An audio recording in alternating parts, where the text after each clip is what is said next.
오늘부터 우리가 읽어가는 에스겔서 40장 그리고 41, 42, 43장의 내용에서는 새로운 성전에 관한 이상을 하나님께서 에스겔에게 보여주십니다. 이 성전은 실제로 역사 속에서 재건되고 만들어진 그런 성전의 모습과 다릅니다. 우리가 아는 것처럼 솔로몬 시대에 세웠던 성전, 지상의 예루살렘에 있었던 성전과도 다르고, 그렇다고 나중에 스룹바벨 이스라엘 백성들이 70년 포로 생활을 마치고 예루살렘으로 돌아와서 스룹바벨을 중심으로 인해 세워진 실제적인 성전의 모습과도 다릅니다. 그래서 이 성전은 이상 가운데 혹은 환상 가운데 보여주는 그런 성전의 모습이어서 이 땅에 존재하는 그런 성전이 아닌데, 하나님께서 에스겔을 통해서 이러한 이상 가운데 성전을 보여준 이 성전을 너는 가서 내 백성들에게 이것을 그대로 말해라, 이렇게 이야기하고 있는 겁니다. 하늘 성전의 모습을 이렇게 보여주고 있다, 우리가 이렇게 볼 수 있겠습니다. 실제로 세워진 그런 성전이 아니고 이것은 환상 가운데 보여준 성전으로서 장차 하나님의 아들 메시아께서 친히 오셔서 세우실 그 교회를 상징적으로 보여주고요. 더 나아가서는 이 세상의 모든 역사를 마친 이후에 새하늘과 새 땅에 거할 교회의 영광스러움을 이걸 통해서 상징적으로 보여주고 있다, 이렇게 말할 수 있겠습니다. 우리가 옛적에 이사야서의 말씀을 읽으면서 우시야 왕이 죽던 해 세상의 나라를 다스렸던 군주가 죽던 해에 하나님께서 선지자 이사야를 불러 세우시면서 그에게 지상에 있는 군주는 죽어서 슬플 수 있지만 바로 그때에 보이지 않는 하늘의 참된 군주가 되시는 하나님의 영광을 보여주면서 그로 하여금 당시의 나라의 군주가 죽는 것으로 슬퍼하지 말고 영원히 살아계신 하나님의 그 영광을 바라보게 하셨던 것처럼, 에스겔 당시의 이 말씀을 받고 있는 상황은 이미 지상에 존재했던 이 솔로몬 성전은 다 무너져버린 상태였고, 그 성전에 있었던 모든 성전의 기물들은 다 바벨론으로 옮겨져 버린 그런 상태였습니다. 더 이상 예루살렘이라고 하는 곳에 이 성전이 있지 않는 그런 상황 속에서 하나님께서 환상을 통해서 에스겔에게 참 성전의 모습을 이렇게 보여주고 있다라고 하는 겁니다. 그래서 그 성전은 하나님께서 친히 세우실 것이고, 이 땅에 존재하는 성전과 다르게 그것은 장차 영광스러운 교회의 모습을 보여주고 있다, 그것을 알려주고 있는 것이죠.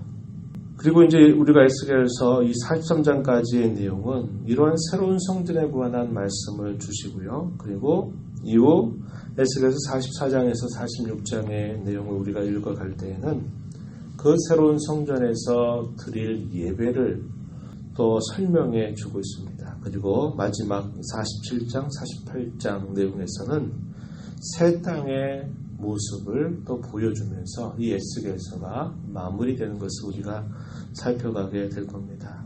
하나님께서 죄인인 그 백성들에게 뭐할 수가 없습니다. 우리가 잘 아는 바와 같이 지상에 있는 이 예루살렘 성전이 왜 무너져 버리게 되었는가? 그 성전에 임재하셨던 하나님의 영광이 그 백성들의 죄악으로 인하여서 더 이상 그곳에 하나님의 영광이 거할 수 없기 때문에 하나님의 영광이 떠나가는 모습을 보여주었죠. 하나님의 영광이 성전으로부터 떠나가니까 그때부터 무서운 심판이 임하게 되었고, 지상의 성전이 결국 무너져버리는 참변을 당하게 되었던 것입니다.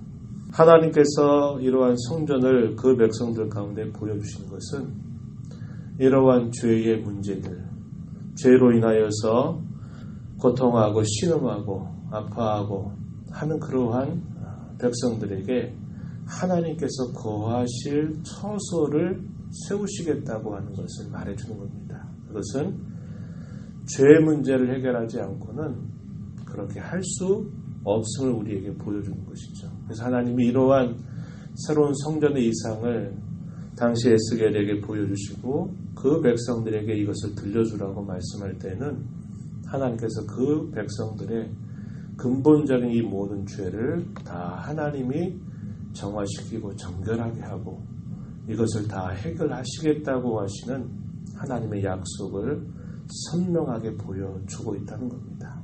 그것이 이 땅에 눈으로 보이는 성전이 세워지는 것으로 해결될 문제가 아니라 그것은 하나님께서 친히 마련하시고 하나님께서 친히 세우셔야만 되는 그런 성전이다라는 겁니다. 그게 곧 하나님이 보내실 메시아를 가리키고 있다고 하는 겁니다.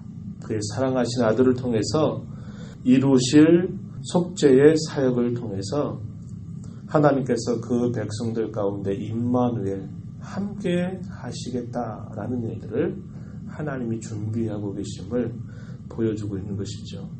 우리가 읽은 말씀의 내용은 비교적 긴 절로 구성이 되어 있어요. 49절까지 되어 있는데 이것들을 자세하게 들여다봐도 우리에겐 늘 낯섭니다. 그래서 대략적으로 이것이 갖는 의미가 무엇인가를 중심으로 해서 잠시 살펴보도록 하겠습니다. 오늘 우리가 읽은 이 말씀 가운데서 1절로부터 4절 말씀은 이 새로운 성전의 이상을 보여준 때가 언제인가 설명해 줍니다. 1절과 2절에 보면은 사로잡힌 지 25째 해, 성이 함락된 후 14째 해, 이렇게 설명이 되는데 이게 실제적으로 연대가 어느 정도가 되냐면 실제로 예수님 오시기 전 주전 573년 4월경 이렇게 환산할 수 있는 시기입니다. 이미 예루살렘 성은 함락이 되었고 이미 모든 백성들이 결국 패망해서 바빌론 포로로 끌려와 있는 그런 상태였다고 하는 겁니다. 눈에 보이는 지상의 성전은 존재하지 않는 그런 상황 속에 하나님은 참 성전의 모습을 에스겔에게 보여주면서 소망과 위로를 그에게 그리고 그의 백성들에게 주고 계신 것이죠. 2절 말씀에 보면은 극히 높은 산 위에, 지극히 높은 산 위에서 성읍 형상 같은 것을 하나님이 보여주십니다. 이게 새로운 성전에 관한 모습이에요. 매우 높은 산 위에 내려놓으시는데 거기에서 나무로 향하여 성읍 형상 같은 것을 보았습니다. 3절에 보면 놋같이 빛난 사람 하나가 손에 3줄과 측량하는 장대를 가지고 문에 서 있습니다. 그리고 그 사람이 에스겔에게 말하죠. 4절 내가 너희에게 보이는 그것을 눈으로 보고 귀로 들으며 내 마음으로 생각해라. 내가 이것을 너희에게 보이려고 이리로 데려왔다. 너는 본 것을 다 이스라엘 족속에게 전해라. 이런 말씀을 하고서 그 성전의 모습을 하나하나 설명해 주는데 5절 말씀에서는 먼저 그 성전의 외벽이 어떠한가 하는 것을 보여줍니다. 성전 외벽을 보여주는데 두께가 3m가 되고요. 우리말로 환산하면 높이가 3m가 되는 이 든든한 외벽이 감싸고 있는 것입니다. 이 외벽에 대한 설명이 나타나고요. 그 다음에 그 외벽을 지나서 문으로 들어가면 가장 정문에 있는 게 동쪽 문입니다. 이 동쪽 문으로 들어가면 성전의 바깥들이 있어요. 이 바깥들에 대한 소개가 6절로부터 27절까지 소개가 됩니다. 정문으로 동쪽으로 들어가는 문이 있고요. 그리고 양쪽으로 해서 북쪽으로 해서 그 성전에 들어가는 문, 남쪽으로 들어가는 문에서 전부 3개의 문이 있는데 그 문을 들어가면은 7계단씩을 올라가야 그 성전의 바깥들에 도착할 수 있습니다. 그런 다음에 성전 안뜰에 대한 소개가 나타나는데 이것이 28절부터 37절까지 길게 주어집니다. 성전 안뜰의 문들도 역시 동일하게 정문은 동쪽으로 해서 들어가는 문이 되어 있고요. 그 다음에 좌우편으로 북쪽과 남쪽으로 그 문이 있어서 그 성소 안으로 들어갈 수 있는 길이 이렇게 열려지게 되죠. 안뜰에 먼저 들어가고 그 안뜰을 통과해서 성소에 들어가는 겁니다. 그 성소는 지성소와 또 성소로 구별해서 들어갈 수 있도록 되어 있는 것이죠. 그리고 38절부터 43절까지 내용은 그곳에서 드려지게 될 희생의 제물들을 준비하는 곳에 대한 소개가 나타나고요. 그리고 제사장들을 위해서 준비된 방들에 대한 소개가 44절부터 46절까지 이렇게 주어지고 있습니다. 그래서 바깥에서 동쪽 문을 통과해서 성전 바깥쪽으로 올라갈 때 7개의 계단을 올라가야 그 성전 바깥들에 도착할 수가 있고요. 이 성전 바깥들에서 성전 안뜰로 올라가려면 또 높아요. 또 높아서 거기에는 8계단을 또 올라가야만 됩니다. 그리고 거기에서 이제 성소로 들어가려고 할 때 10계단을 더 올라가야 돼요. 그러니까 구조가 바깥에서부터 계단이 처음에는 7개의 계단을 올라가야 성전 바깥으로 올라가고 거기서 또 8개의 계단을 올라가야 성전 안뜰에 올라가고 그 성전 안뜰에서 소위 성소로 들어가려고 할 때 거기서 10계단이 올라가니까 이렇게 층계 구조 형태로 이렇게 높아진다는 겁니다. 이걸 통해서 보여주는 것이 뭐냐면 하나님의 임재를 향해서 나아갈 때 높은 곳을 향해 간다는 것이죠. 죄인인 인생들이 하나님 앞에 올라갈 수 있는 길이 그냥 쉽게 들어갈 수 있는 길이 아님을 이런 걸 통해서 보여주는 겁니다. 이러한 죄의 문제를 짊어지고 하나님 앞에 나아가려고 할 때에는 그러한 자신들의 있는 그 처지와 상태를 가지고 나아갈 수 없다고 하는 것을 이걸 통해서 일깨워 주려고 하는 뜻이 있는 것이고요.